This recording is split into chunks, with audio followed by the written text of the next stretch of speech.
of salvation.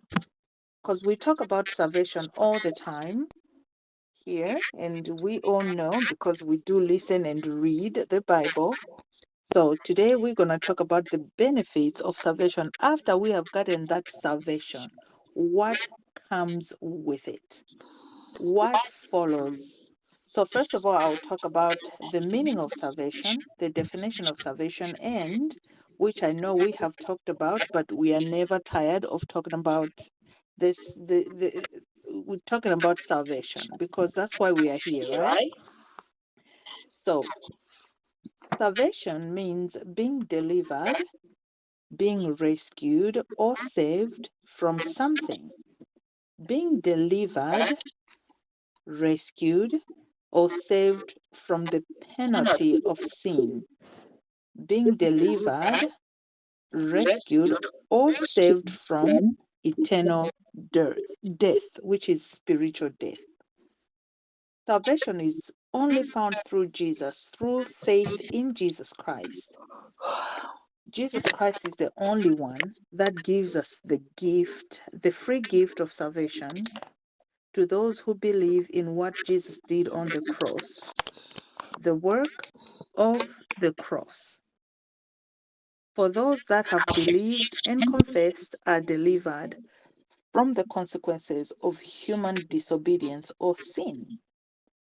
And when we go to Ephesians 2 8 through 9.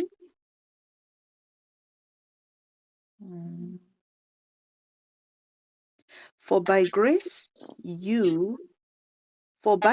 are you saved through faith, and that not of yourselves. It is a gift of God, not of works, lest any man should boast. Salvation is a free gift. Salvation is what Jesus did on that cross to save us from that eternal condemnation. Now that one has received the gift of salvation, there are benefits that follows, and today I will talk about these benefits. There are so many benefits, but today I will talk about some of them because it is early bird and time is limited, so we have to be mindful of time. So starting from the cross, Jesus was slain as a sacrificial lamb to take away our sins, and our sin that we have inherited from the first man Adam has been forgiven, forgotten, and erased forever. That is a benefit of salvation, where we have been saved from eternal condemnation. Colossians 2, verse 13. Colossians 2, verse 13.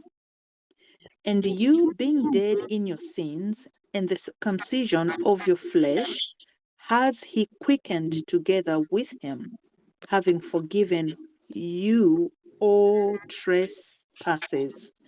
He has forgiven us all trespasses. What we had before salvation has become the past. And now we move forward without the stain of sin. We become new creatures. We become born again. We have been saved, pardoned of all sin by the judge, and made righteous before God. 2 Corinthians 5:17. Therefore, if any man be in Christ, he is a new creature. All things are passed away. Behold, all things become new. So that is another benefit right there. You become a new creature because you have been saved. You're no longer the past. You're no longer the one who was with sin. Now you are a new creature in Christ. As a new creature, all things become new. You are now part of the family, part of the body of Christ, a part of a functional body of Christ. You are no longer alone. You are part of the church. You are part of the family because you have been adopted into God's family. You have been reconciled. This is a great benefit of salvation, brothers and sisters, as we were once God's enemies, but now we are his sons. We have been adopted as his children. We have been adopted into sonship. We are his sons. We are part of him now. We have his DNA. We are his friend. He is our Abba Father. That's why we can call him Daddy. We can call him Father. We can go boldly and pray and say and call out his name. And we can say, Jesus Christ is our Lord and Savior, because now we are part of his children. Sonship, adopted into sonship. We are part of him and we have his DNA. We are his friend. He is our Abba Father. The barrier that we had because of sin has been removed, establishing peace with God and allowing intimate, unhindered access to God because we are his sons now. Going to Ephesians 1. Ephesians 1, verse 5.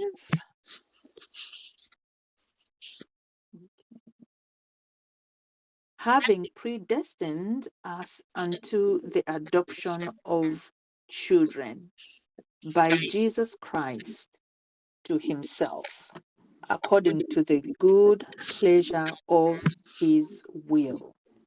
You see there, we have been adopted. Adoption of children by Jesus Christ to himself.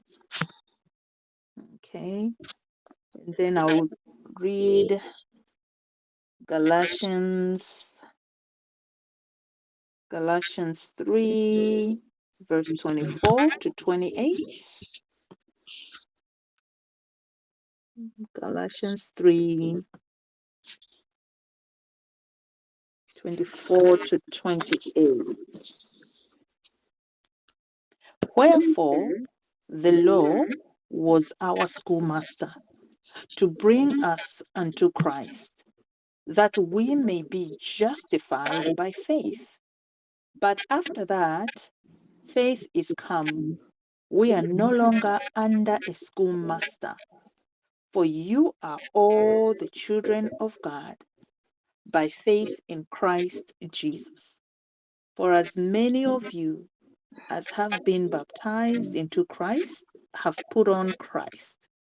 There is neither a Jew nor Greek. There is neither bond nor free.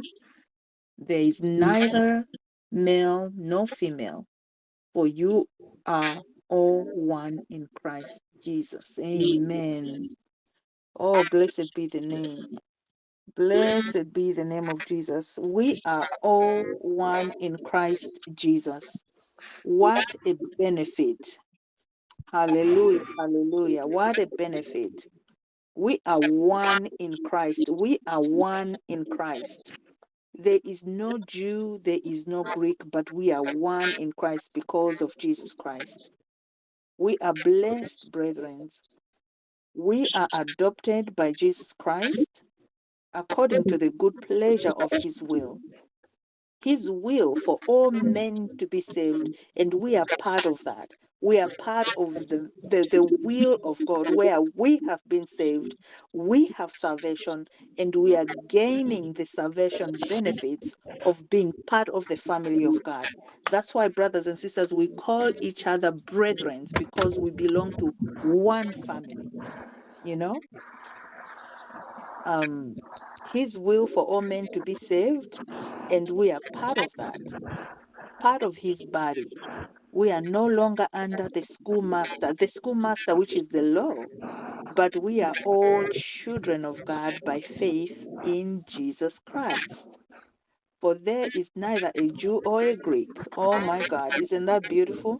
Neither male or female, but we are one in Christ Jesus. We are one in Christ as a family, as his children. as his sons. That is why we call each other brethren, because you can't call somebody you don't know, out there, oh, my brother. But, yes, people do that, but does it really mean anything? I think it's just out of respecting each other. Just respecting each other out of respect. Oh, brother, how are you doing? Oh, sister, how are you doing? But for us, we know where it's coming from because we are part of a special family. We are part of God's family because we know what He did for us. That's why we can call each other brethren. I can call Sister Sheila, because now she is part of my DNA. We are part of the body. She can be the eye, the left eye. I can be the right eye. She can be the mouth, I can be the ear. Somebody else is the ear, you know. Sister Irene, you can be the hands since you're clapping. Brother you can be the legs. Pastor Steve, you can be the arm. You can be the mouth. We are brothers and we are part of the body. That is a benefit. So we don't take it lightly when we say sister so and so, brother so and so, because we have the benefit of the family. We are the family of Christ. We are the church. That is why we call each other brethren, because we are one family, a special family in Christ. Those that are not part of this family, part of this righteous family, justified family, reconciled family, they are not brethren at all. They are part of the enemy because they belong to the enemy's family. They are not in this family. That is why I can call you my sister or my brother, because we are one in Christ. Another benefit of salvation is the Holy Spirit that was given to us. The indwelling Holy Spirit that was sealed in us. We have been sealed with the Holy Spirit. Imagine when something has been sealed. We have seen seals in person, or we could be on a picture. This is an official mark of authenticity, to authenticize something, to know that this belongs and this is real. It is a mark of approval. When a letter has been sealed, let's say you've seen some from movies, it could be from the king or a president's seal, or it could be a notary. It shows that it is authentic. This is a seal that cannot be forged. It is a seal that proves authenticity. We have that as children of Almighty God. The Holy Spirit lives in us and has been sealed in us. We have the authenticity. We cannot be forged. You cannot be a fake talking about, oh, I'm a child of God. That's why I said, God says, for those, there'll be a lot that will say, Lord, Lord, Lord, but I don't know you. You are a fraudster. You don't have the seal of the Holy Spirit because He doesn't know you. You're not part of the family. We have proof of His mark because we have His Spirit in us. He lives in us. We have been made His temple. The Holy Spirit resides within believers, providing with us comfort, guidance, wisdom, and He intercedes for us. He lives in us. Ephesians 1:13. Ephesians 1:13. In whom you also trusted, after that you heard the word of truth, the gospel of your salvation, in whom also after that you believed, you were sealed with the Holy Spirit of promise. You see there?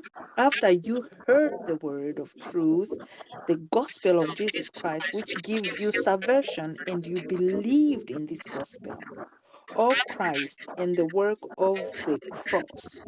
You confess with your mouth, and the Holy Spirit of promise was sealed in you.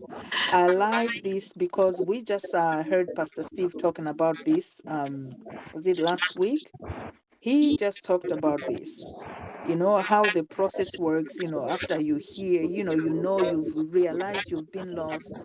You hear the word, you believe the word, the Holy Spirit sealed in you, and you're able to confess that Jesus Christ is Lord. And that is the stamp of approval that we belong to Him, and we have been sealed with the Holy Spirit. You have the Holy Spirit, you have that mark of seal, that mark or a seal of authentication of Almighty God Himself. I thank God for the Holy Spirit. I thank God. Some people, I've heard somebody, talking, they were preaching, said, yes, those those that are born again and they have the Holy Spirit. So I'm like, okay, so you be born again without the Holy Spirit? No, no. That means you didn't hear the true gospel, because when you hear the true gospel, you believe it, you are being sealed, you know. You just can say, oh, I'm born again, but I don't have the Holy Spirit. What do you mean? Because it's in you. It's part of being the part of the family. He has been filled. It's a benefit of believing and confessing. That's where you have been sealed and you have the Holy Spirit in you always, because you become the temple. 1 Corinthians 3:16. 1 Corinthians 3:16.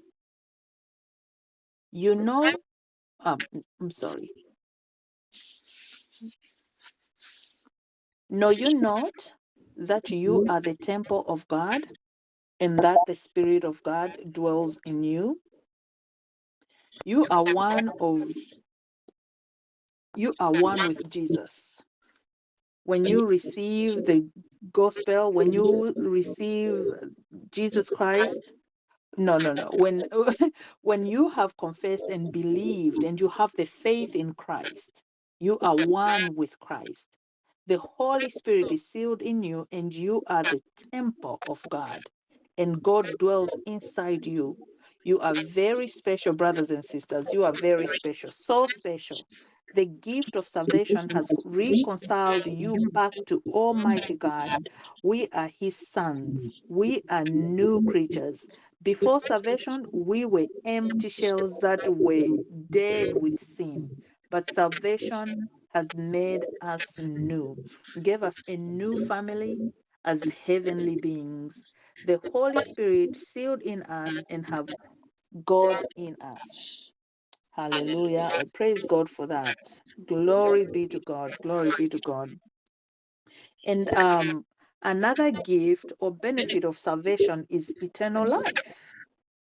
We have gained eternal life, everlasting life. Eternal means eternal. You can't stop it. You can't do anything about it.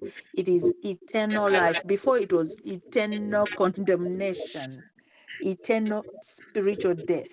But He has given us life, everlasting life. Believers have been granted a secure, eternal destiny in God's presence. And God is already in us. So we have God's presence in us, free from condemnation, free from suffering, pain, and sorrow. Those that have rejected Christ, they have heard the gospel, they know they heard it, but rejected the work of the cross. They are condemned. They are not part of Christ's family. They are children of darkness. John 3:16 to 18, which we already know, it confirms this. John 3:16 to 18. For God so loved the world that He gave His only begotten Son, that whosoever believes in Him should not perish, but have everlasting life. For God sent not His Son into the world to condemn the world, but that the world through Him might be saved. He that believes is not condemned, but he that believes not is condemned already, because he has not believed in the name of the only begotten Son of God. The only begotten Son of God, not anybody else, not the Pope, not Allah, not anybody else, not Buddha, the only begotten Son. It's either you accept, you believe, or you reject. The good thing that we have is that we have the truth and we can witness to others, tell them about the gospel, but they have a choice because this is the free will. I love this verse because it is very, very clear and it's on point. Very, very, very clear verse. You know, for only those that believe in his only begotten Son, Jesus Christ, will not perish but have eternal life. But those that do not believe in his only begotten Son are condemned already. Why condemned already? Because we were born in sin already. We were condemned before we believed and confessed. We were in darkness already. But the gift of salvation has given us the benefit of eternal life. It has given us new life. It has given us light in Christ. It has given us that everlasting life. There is no condemnation. What a benefit! What a benefit. Thank you, Jesus. Salvation has given us the benefit of declaring also. There's so much, guys. We can declare healing. Look how Christ suffered. It's another benefit that, okay, because we're in Christ, we can say, I am healed. And we can pray and ask God for healing, and knowing that God has already given us, because through salvation, there is healing. Look how Christ suffered and he was whipped mercilessly. He got the stripes on his back. The stripes on his back, they were like ridges and physical marks, cuts left on his skin, so that you and me can say with confidence that with his stripes, that suffering he went through, we are healed through it. Hallelujah. Thank you, Jesus. Isaiah 53, verse 5, it confirms that. But he was wounded of our transgressions, he was bruised for our iniquities, he was chastisement. The chastisement of our peace was upon him, and with his stripes we are healed. Hallelujah. Thank you, Jesus. He was wounded severely because of our transgressions. Transgressions meaning we crossed the line. We were out of order. We were out of boundary. Those transgressions, he was wounded for them. I like what Sister Shira was teaching us yesterday when she was teaching the history. You know, you can see the weight that Jesus Christ bared for us. The weight on him, the weight of sin, it was too much that it was crushing to the point where it was high stress where he was sweating blood, you know, because of the weight of our sin. He was wounded for that. He endured bruises because of our iniquities. He was chastised. Being chastised meaning that he was verbally insulted. They verbally harassed him harshly. They talked badly, insulted him like he was nothing, scolded him for things he did not even do because of the weight he carried, because he wanted us to have peace. Imagine that. That is a benefit of salvation, because he wanted us to have peace beyond understanding. And then the stripes came. He endured them. A serious beating on him, on his body, used by a tool called a flagrum, a caronine tail whip that lifted flesh of his body, flesh off of his body. That severely suffering has given us, his children, healing. My friends, when you think of the suffering that he went through, we should believe and literally take it literally that I am healed because my God suffered for this. My God severely suffered for me to have healing. Oh my God. You see, his love is beyond who any of us can say, I'm going to sacrifice for my children for all of this, even for a small village to be rescued from something. Nobody. Not even a slap. I will not take a slap for anyone. No, maybe my child, but that's all it stops. But look at what God did. He demeaned himself from, he left heaven and came down here and be nothing and endured all this pain. My friends, we have a benefit that cannot be bought. We had to do, we did nothing. We cannot do, we can't even afford it, but he did it for us.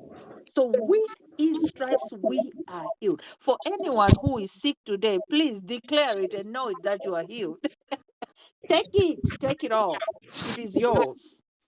We thank you, Sister Mary. We thank God for Sister Mary that she is already healed. I thank God for that. A free gift of healing, we have that as a benefit that came with salvation. It's a benefit. You can't even go to a company and buy this one. Even for insurance, can't even pay for it. Insurance will give you a runaround to pay in the hospital. But look at this benefit, a benefit from Jesus Christ. Insurance. He had to suffer, but he paid the price. We have been forgiven. We have the peace. He gave us the peace, and we have healing, but he paid that heavy price on the cross. It was not free, but he gave it to us for free. He paid a heavy price, but we got it all for free. Amen.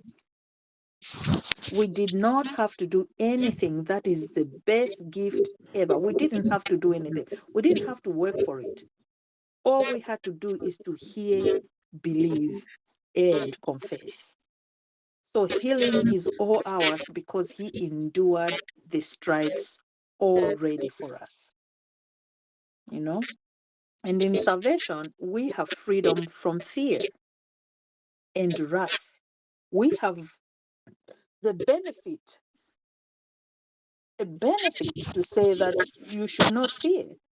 We have been rescued from spiritual consequences of sin, including the fear of death and eternal judgment.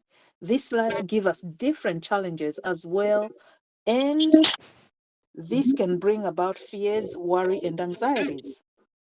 2 Timothy 1, verse 7. 2 Timothy 1, verse 7.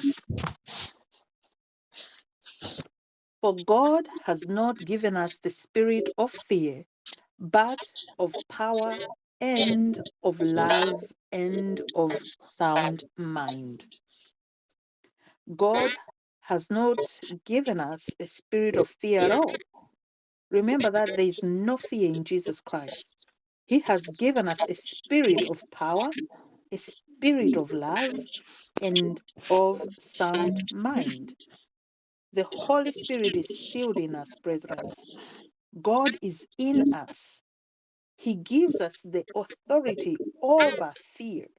We have the authority. You know why? Because he's inside us. He lives in us. We are the temple. How can God be in us and there's fear? That's not the spirit of God at all. You know, because we have him in us. He is the spirit of power. He is the spirit of love and of sound mind. He is in us. Because we have salvation, we are able to fellowship with God. We have having that intimate closeness with God. We can call upon him anytime. Having been sealed with the Holy Spirit, it fosters a deep personal relationship with our Father. We are able to worship Him in truth and in spirit. The Holy Spirit that intercedes for us. He intercedes for us. Thank you, Jesus. Romans 8, verse 26. Likewise, brethren, likewise, the Spirit also help us. Oh, I'm sorry. Let me start over. Likewise, the Spirit also helps our infirmities, for we know not what we should pray for as we ought, but the Spirit itself makes intercession for us with groanings which cannot be uttered. What a wonderful benefit, guys, that the Holy Spirit prays for us when we know what to say, when we don't know what to say, when we don't know how to pray. Yes, we do pray, but also look, we have our helper, our teacher, the Holy Spirit. It helps, the Holy Spirit helps us to pray. He intercedes on our behalf. Even as we are sharing right now, the Holy Spirit, as we are sharing and fellowshipping together daily, we meet here daily, we fellowship together. We know it is the Holy Spirit through salvation as a benefit. We are able to share boldly about the gospel of Jesus Christ. We are able to testify the love, the mercy, the grace of God. What a benefit. And we can go on and on and on. There's so much more. But because of our of our early bird time is short, we have to be mindful of time. Guys, we are so blessed. We are so blessed. We can go on and on, but the benefits of salvation are endless. I thank God for giving us the free gift of salvation. Today, I will stop here, and you are blessed.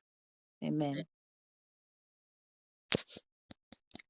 Amen. Amen. Hannah, you did good, and you can continue with part 2 another day. Let us appreciate Sister Hannah for those. Let us appreciate Sister Hannah. I know there will be a part 2 where she's going to continue with giving us these benefits because she'll be the one dealing with that topic until she finishes it. Thank you so much. We have had, you guys now you have seen, the benefits through the verses, and God's word is true. So God cannot lie. That